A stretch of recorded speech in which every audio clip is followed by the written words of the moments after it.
The rain started before sunset, but by the time I reached their house, it had turned into something heavier, like the sky itself was grieving. I remember standing at the gate, soaked, staring at the dim porch light flickering like it couldn't decide whether to stay alive or give up. My phone buzzed in my pocket again. 3 missed calls from Samir. My best friend, the same guy who had begged me just hours earlier, voice shaking, "Bro, please go check on mom. I'm stuck out of the city, she's not picking up my calls." I didn't think twice. I never did when it came to him. But as I walked up those steps, something felt off. I knocked once. No answer. Twice. Still nothing. Then, just as I was about to call Samir back, the door creaked open on its own. And she was standing there. Samir's mom, Auntie Sana, but she didn't look like herself. Her hair, usually neatly tied, was loose and slightly messy.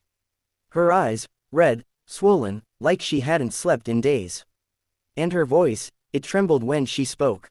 "You came." I swallowed. "Auntie, Samir called me. He said you weren't answering." I got worried. She stared at me for a second longer than usual, then stepped aside slowly. "Come in." The house felt different. Not physically. Everything was in its place. The couch, the family photos, the faint scent of jasmine, but something invisible had shifted. Like warmth had left the room. I closed the door behind me. "Auntie, are you okay?" She didn't answer immediately. Instead, she walked toward the living room, sat down on the edge of the sofa, and placed her hands in her lap like she was holding herself together. "I didn't hear the phone," she said softly. But I knew that wasn't the truth. I sat across from her, unsure what to say.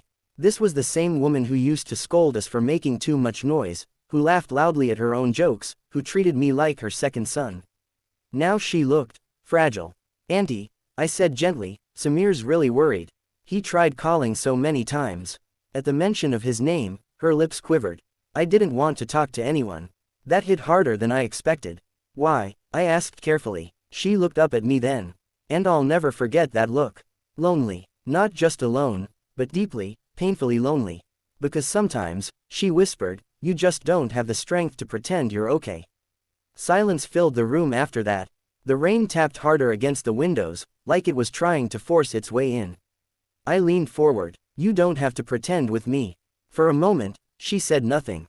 Then she let out a breath that sounded like it had been trapped inside her for years. "Your uncle," she began, her voice cracking. "He called today." I froze. Samir's dad had left years ago. Walked out without looking back. I had only heard bits and pieces, but I knew enough to understand the damage it caused. "What did he say?" I asked. Her fingers tightened. "He's getting married again." The words landed like a stone in water. "And," she hesitated, then forced a small, broken laugh, "he invited Samir." I felt something twist inside my chest. "That's messed up," I muttered. She nodded, but her eyes were somewhere far away. "I spent years telling myself I didn't need him," she said. "That I was strong enough. That I had my son, my life, my dignity." Her voice dropped. "But today, I realized something." I didn't interrupt. "I'm tired of being strong." That sentence, it stayed with me. Because sometimes strength isn't inspiring.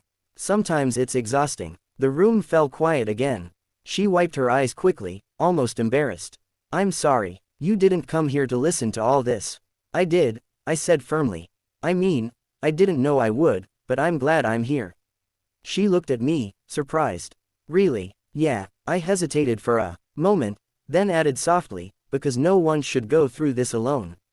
Her eyes filled again, but this time she didn't look away. The thunder rolled outside, shaking the windows. And that's when she said it. "Stay with me tonight." My heart skipped, not because of how it sounded, but because of what it meant. This wasn't a request filled with anything inappropriate. This was a cry, a quiet, desperate plea from someone who didn't want to sit in silence with her pain. I nodded without hesitation. Of course. Relief washed over her face, subtle but real. "Thank you," she whispered. "We didn't do anything extraordinary that night.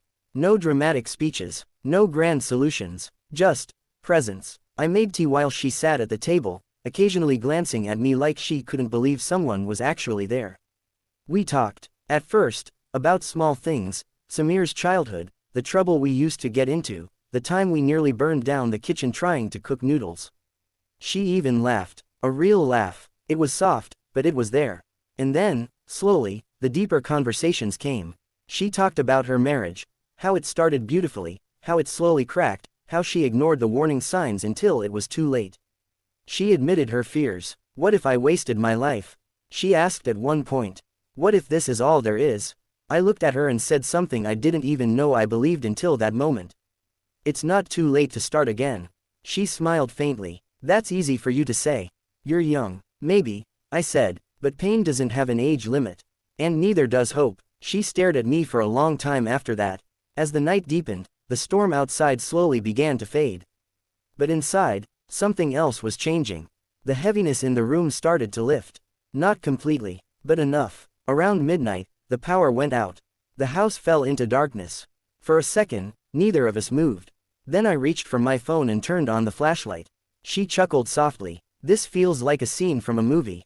Yeah, I said, smiling. The kind where everything starts to get better after this. She shook her head, but I could see the hope flicker in her eyes. We sat on the floor then, leaning against the couch, sharing stories in the dim light. And for the first time that night, she didn't look broken.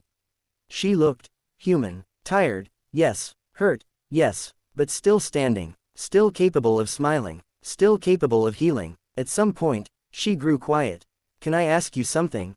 She said. Anything. Why did you stay? I thought about it. There are a lot of reasons I could give, I said.